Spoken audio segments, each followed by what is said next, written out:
Let's say we have this information we are working with and we want to address each and everyone with their right title. So what we are going to do is to create something like this, and we are going to enter inside the cell an if statement. This is the statement if this is male, address as a Mr. before his name, else as a MS before her name.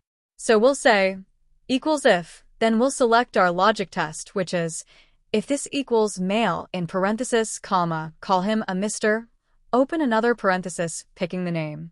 Else, if it is false, call him a Miss and the name.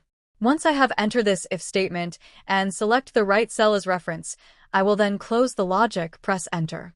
Just pay close attention to how it is used. So we have this. In a male we have Mr. Chinidu. So I'll just double click this. This is a male. We have Mr. Babatunde. This is a female. We have Miss Chioma. This is a female.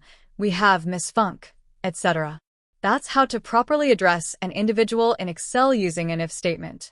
We can then use the information straight away where it is needed, whether to send email or to do other things.